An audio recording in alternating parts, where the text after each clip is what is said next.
Emily. When I informed my mother-in-law that I intended to return to my hometown for childbirth, her response was unequivocal. By all means, go back. I don't want to see your face.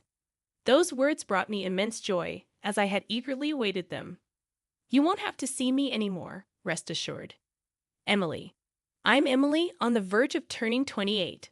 My mother passed away from an illness when I was just 2 years old. With my father, a busy man managing a century-old clothing company, I was primarily raised by my grandmother. Living under my father's strict guidance, I followed his instructions obediently. This regimented lifestyle left no room for romantic pursuits, and I had resigned myself to the belief that it was my destiny. After completing college, I briefly worked as my father's secretary in his company. However, he found it challenging to work together and compelled me to resign. Despite my friends landing jobs, dating, and getting married, my father insisted that I didn't need to work. So, I wanted to work too. I confided in my father one night. Emily's father, Dad, can I work? No. He dismissed the idea without seeking any explanation. Emily. Why not? Because you don't need to work. But I also need to step out into society and gain more experience. Emily, don't talk back. I'm not talking back. I'm not saying anything wrong. You should just stay at home, Emily. If you say that, I'll leave home. I'll leave home and go to work from there. Emily, stop it. No, I am an adult. I won't always do as you say. Distraught, I left the room, and even in the solitude of my own space, I cried for an extended period. Later, I reached out to my college friend Lisa. Can I come to your house now? Sure, but what's wrong? And can you go out at this time? I can't right now, but I'll figure it out. Can I stay at your place for a while? Emily. Quietly, I packed my belongings and left home to seek refuge at Lisa's luxurious condominium. I discreetly left a note on my desk, explaining my temporary absence to my father. Upon arrival at Lisa's place, she welcomed me with my favorite coffee. Thank you, Lisa. Lisa? What's going on, Emily? I poured out the details of my argument with my father and my decision to leave home. Lisa. That's awful, Emily. You've had no freedom at all. Her empathetic words stirred fresh tears. Until now, I did everything my father said, thinking it was normal. But suddenly, I've started craving my own freedom. Lisa. That's completely normal. It's strange that your father doesn't allow you to work. I'd like to meet many people and have a good time too. Emily. So does your dad know you're here? I left a note saying I was going to a friend's place, but he doesn't know any of my friends. He might be frantically searching for you right now. Maybe. Lisa. It's late now. Shall we go to bed? Yeah, I'm really tired.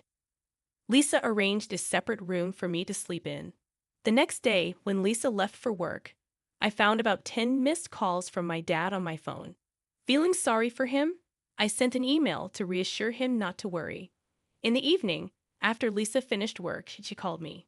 I'm going out for a drink. Why don't you join us? Emily. Having little experience with social drinking, I was excited about going out. When I arrived at the location Lisa mentioned, I found her waiting with 2 men. Lisa. Apologies for the wait. So, who are these gentlemen? Lisa gestured toward the shorter man and said, This is my boyfriend. And the tall guy over there is single and ready to mingle. The tall man, Max. Nice to meet you. I'm Max. Emily. Pleased to make your acquaintance. Lisa. Oh, nice to meet you. I'm Emily. That marked the beginning of our relationship. Max worked at a small company in the apparel industry. Initially, I wondered if it resembled my father's company, but I swiftly dismissed the thought. Max's family dynamic was the opposite of mine, with only his mother present. However, he didn't delve into the details, and I refrained from prying. One day, Max expressed, I'd like to meet your father, Emily. While I had been corresponding with my father through email since leaving home, I had no immediate plans to return, so meeting him was not on my agenda. I'll consider it, but I'd love to meet your mom, Max. Sure, even today is fine if you want. Really? Today works. I should get a gift then. Yeah, my mom loves that kind of thing. Later, I discovered my mother-in-law not only loved such gifts, but also grew quite irritable if I failed to bring them. En route to Max's house, I picked up a cake at a bakery. Upon reaching Max's place, his mother was already waiting at the front door. Mother-in-law. When I inquired from Max why his mother was there, he mentioned sending her a message from the bakery. Emily. My mother-in-law fixed her gaze on me and asked, "And your name is?" Mother-in-law. Ah, I'm Emily. Nice to meet you. Mother-in-law. What do you do for a living? Emily. I'm currently unemployed, but I plan to work soon. Mother-in-law. Oh, so you're just idling about. How nice. It must be to be a rich young lady. I'm not wealthy. That's why I want to work. Mother-in-law. You don't need to talk back. What do your parents do? Emily. My mother passed away when I was young. My father works at a company. Mother-in-law. Him. Max. How long are you two going to chat out here? Let's head inside. Mother-in-law. Right. By the way, Max, did she bring anything? Surely she didn't come empty-handed. In a rush, I handed my mother-in-law the paper bag containing the cake. Emily. It's not much, but... She grabbed the bag almost forcefully from my hand, peering inside with a critical eye. I didn't really need anything, but I suppose I'll take it. In the brief minutes spent conversing with my mother-in-law, I grew to resent her deeply. I felt sorry for anyone tethered to such a person as a mother-in-law. As we entered the living room, my mother-in-law bombarded me with questions to which I offered only bland responses. Nevertheless, she persisted in her interrogation, almost as if I were a criminal suspect. Exhausted by the relentless barrage of one-sided questions, I seized the first opportunity to speak to Max. Emily. Max, I think I should be heading home soon. At that, my mother-in-law's face flushed with anger. Mother-in-law. Do you truly despise being with me that much? Your responses to my inquiries have been half-hearted all along. Max. Mom, please calm down. Mother-in-law. Max, why did you bring such a rude woman here? Surely there are better choices out there. Emily. I retorted sharply. What exactly about me is rude? If there's something I should improve, then kindly enlighten me. My response seemed to only stoke my mother-in-law's ire. Mother-in-law. You're quite cheeky, aren't you? All I asked is that you answer my questions. Emily. I've been answering everything you've asked. Mother-in-law. You dislike me, don't you? I can see it on your face. Emily. I wanted to say yes, but I couldn't bring myself to. I'm just tired and would like to go home. Mother-in-law. Well, aren't you audacious? I wonder what kind of upbringing your parents gave you. They mustn't have been good parents. I would love to see what they look like. Hearing her disparage my parents, I was overcome with sadness and began to cry. Mother-in-law. Now you're crying for sympathy. If you're so eager to leave, then go. It'll be a breath of fresh air. Also, I'll feed this cake you brought to my dog Charlie, but Charlie is quite particular, so he might not touch such a cheap cake. Laughing, she pointed at the cake I had bought. Mother-in-law. Enough, Mom. Max. Max, you really don't know how to choose a partner. Max scowled at his mother's words and retorted, Why must you always argue? Can't you act your age for once? His response seemed to drain his mother of energy instantly. Max. All I want is a good wife for you, Max. Max. I understand. But I'm an adult too, you know? I'm not a child anymore. Emily. I affirmed, and I can handle my own affairs. Upon hearing Max's words, his mother's eyes filled with tears, and she left the room with a despondent expression. I decided to depart as well, but Max followed me and offered an apology. Max. Emily, I'm sorry for my mother's harsh words. She must be feeling threatened, thinking she's losing me to you. I'll speak to her about this, okay? Please don't let it deter you from returning. Emily. His mother's comments about my parents hurt deeply, Max. I'm not sure I want to see her again. As I uttered those words, a wave of sadness washed over me, and I collapsed into Max's arms, tears streaming down my face. Max held me close, and after a while, he suggested, "How about we go somewhere now?" Barely nodding, I left the house with Max. Since Max didn't have a car, we took the train and disembarked at a station near the beach. We sat on a bench by the sandy shore, gazing out at the sea for a long while. 2 months passed since then, and I discovered that I was pregnant. When I broached the subject with Max, he proposed.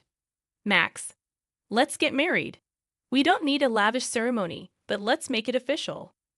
We can reside at my house, all right? I don't earn much at my job, so renting an apartment is out of the question. I'll ensure my mother refrains from making unwarranted remarks to you, Emily." While living with his mother wasn't ideal, there seemed to be no other option.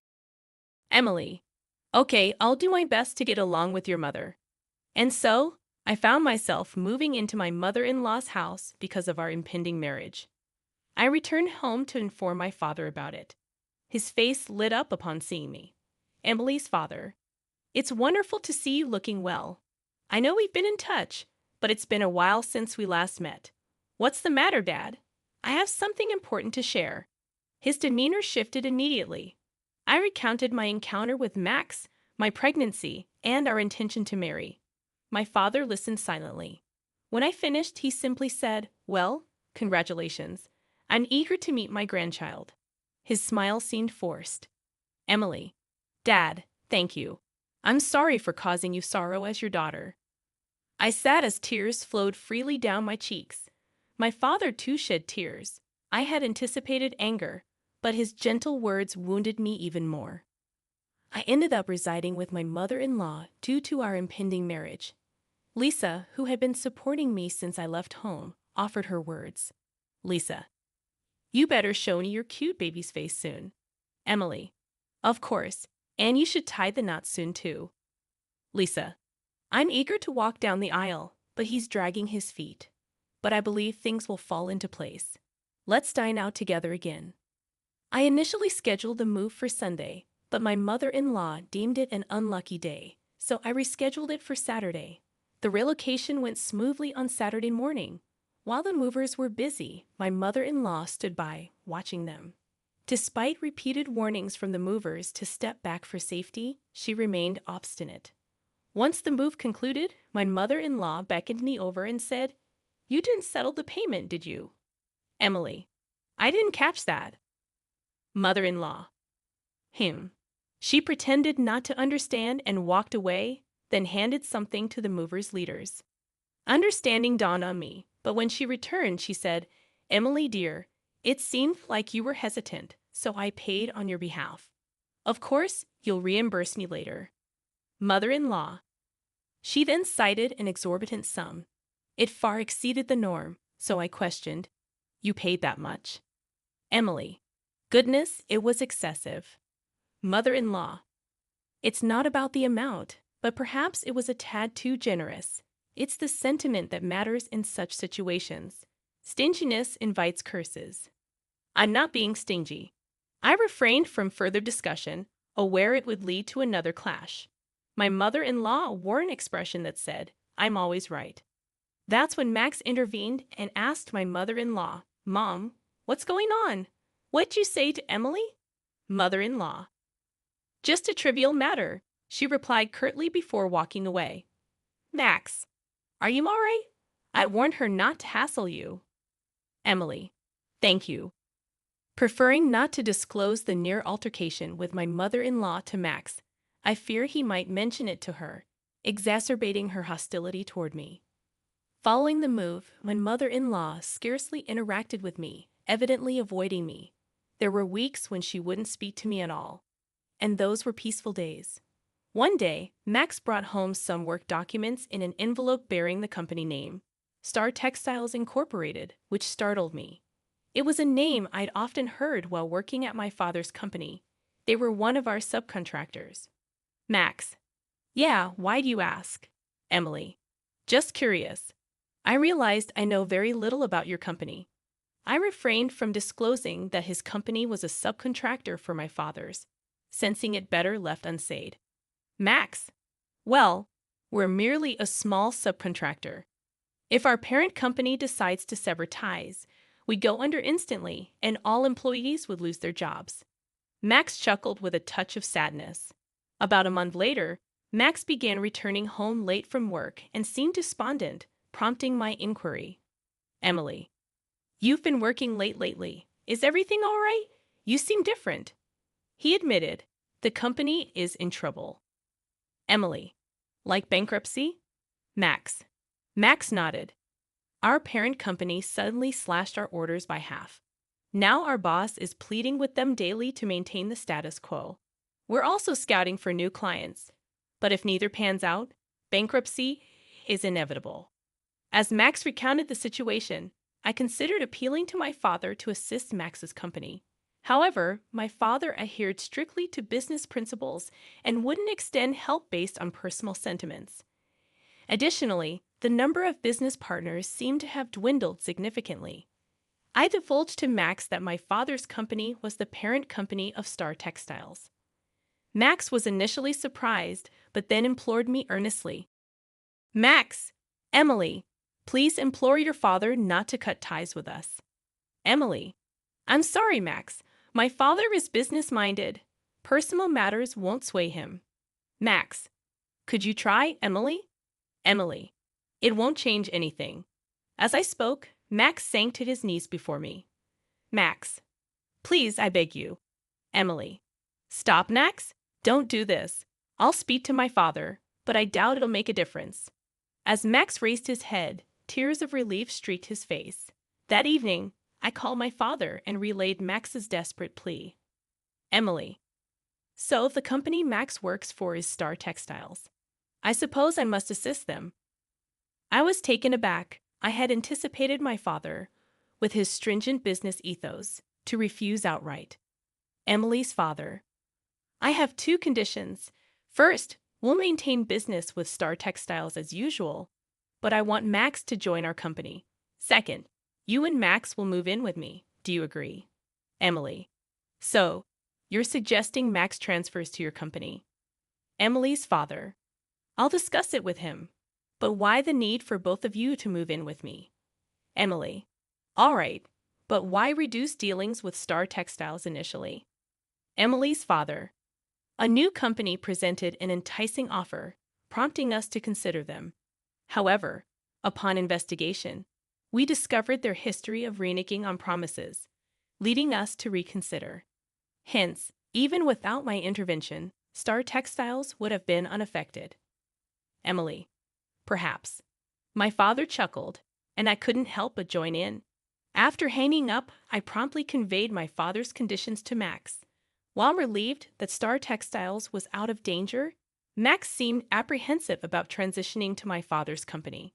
Max, it's difficult for me to consider joining your father's company, Emily. I've invested a lot at Star Textiles and have good colleagues there.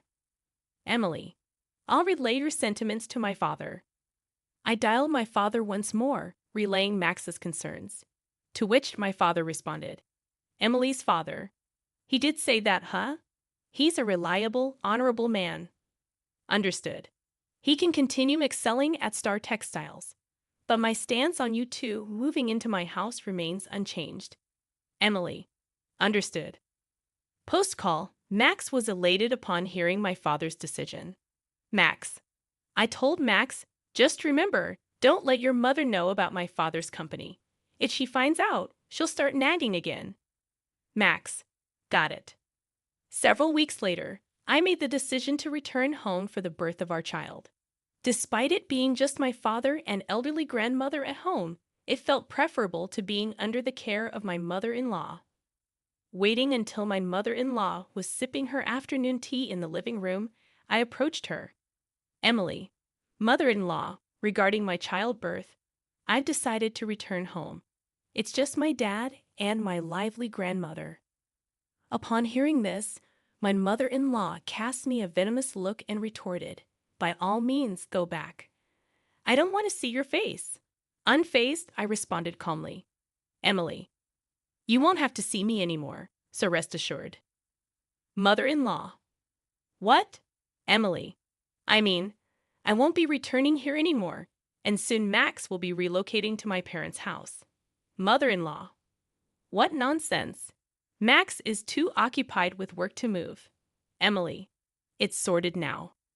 Just then, Max entered and informed his mother, Mom, things are looking up at my workplace. Emily played a key role. Mother-in-law. What are you talking about? Emily's dad owns the parent company of my company. Max. At this revelation, my mother-in-law's voice rose as she fixed her gaze on me before stating, Emily, I've been terribly rude to you until now. Deeply apologetic, he bowed. Mother-in-law. I had no idea you were the daughter of the parent company's owner. May I request a favor? I'd like to reside together in your parents' house. Max. Mom, no, you should stay here.